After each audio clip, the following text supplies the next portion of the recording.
지금 많은 60대와 70대가 시장에서 같은 실수를 반복하고 있습니다. 노후 자금이라는 더는 채울 수 없는 돈을 가지고 국가의 비전과 정책의 방향을 자신의 투자 근거로 삼는 실수입니다. 평생 모은 돈, 앞으로 삶을 지탱해야 할 마지막 자원을 국가적 기대와 산업 구호에 얹어버리는 순간부터 투자는 분석이 아니라 희망이 되고, 희망은 언제나 가장 파괴적인 손실로 끝납니다. 이 세대는 국가가 말하면 믿는 세대입니다. 정책 발표는 신뢰의 신호이고, 뉴스는 사실의 기준이고, 정부가 미래 산업을 외치면 나도 그 산업의 일부가 될 수 있다는 느낌을 받습니다. 그러나 투자에서 가장 무서운 착각은 나라가 잘 되면 내가 벌 것이다 라는 믿음입니다. 국가의 방향과 개인의 수익은 아무런 연결고리가 없습니다. 이 둘을 연결하는 순간부터 노후 자금은 더는 자산이 아니라 감정의 연장선이 됩니다. 60대와 70대는 시간이 없습니다. 20대나 30대처럼 실수해도 다시 채울 수 있는 여유가 없습니다. 시장의 흔들림은 이들에게 단순한 손실이 아니라 삶의 기반 자체를 흔드는 충격입니다. 그럼에도 이 세대가 국뽕 투자에 취해 움직이는 이유는 단순합니다. 마지막 기회라는 생각,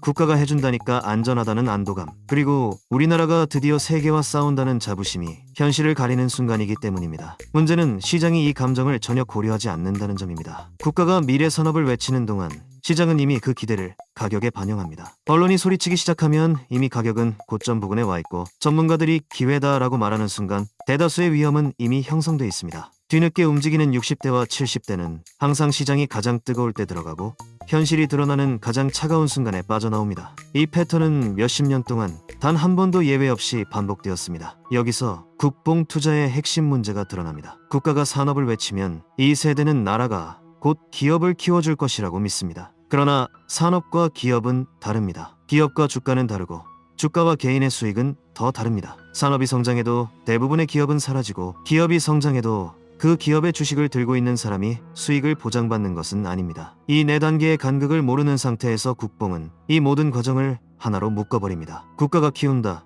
반드시 커진다, 주가가 오른다, 나는 번다. 이 흐름은 현실 어디에도 존재하지 않습니다. AI를 예로 들어보면 더 명확합니다. AI는 자본 규모, GPU 인프라, 글로벌 인재, 데이터, 기술 속도라는 5가지 구조적 조건이 충족되어야만 경쟁이 가능합니다. 이 조건들은 누구의 바람이나 애정으로 만들어지지 않습니다. 오직 실제 환경이 결정합니다. 그런데 많은 60대와 70대는 이 복잡한 조건을 모두 건너뛰고 정부가 AI 한다니까 우리도 AI 강국 될 거라대 라는 단순한 이유로 노후 자금을 넣습니다. 정작 해당 기업이 GPU 인프라를 갖췄는지, 데이터 경쟁력이 있는지, 기술력을 확보했는지조차 확인하지 않은 채 국가의 비전만 보고 결정을 내립니다. 그리고 이 결정은 언제나 가장 비싼 시점에 이루어집니다. 손실을 보게 되면 다시 채울 수 있는 여유가 없고, 결과적으로 그 손실은 생활비, 의료비, 자녀 부양, 생활 안정성으로 직결됩니다. 이 세대에게 투자 실패는 단순한 하락이 아니라 삶의 조건을 흔드는 직접적인 충격입니다. 그럼에도 불구하고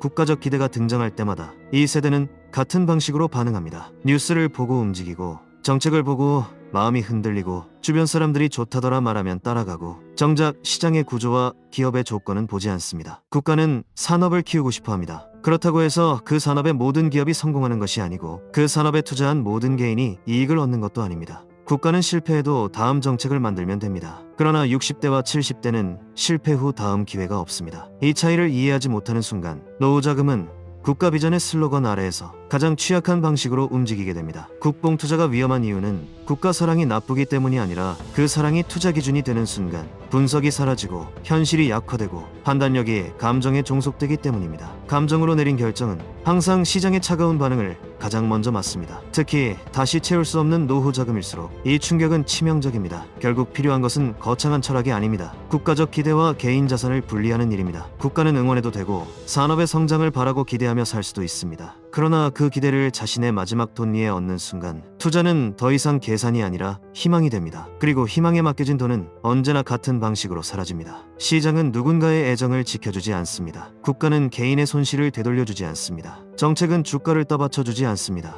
남는 것은 당신이 잡은 가격과 당신이 감당해야 할 결과뿐입니다. 그래서 지금 필요한 것은 국가가 아니라 당신의 삶을 기준으로 보는 시선입니다. 국가의 미래는 길게 갈 수 있습니다. 그러나 개인의 노후 자금은 그 시간을 기다려줄 수 없습니다. 이 단순한 사실을 외면하는 순간 평생의 노력으로 모은 돈이 국가적 기대라는 흐림 속으로 사라지는 일이 계속 반복됩니다. 당신의 삶은 희망이 아니라 현실 위에서 지켜집니다. 현실은 감정이 아니라 구조 위에 존재합니다. 그리고 구조는 절대로 국뽕을 기준으로 움직이지 않습니다. 오늘 이야기는 여기까지입니다. 이야기가 들을만 하셨다면 구독과 좋아요, 그리고 여러분의 생각을 댓글로 부탁드리겠습니다. 감사합니다.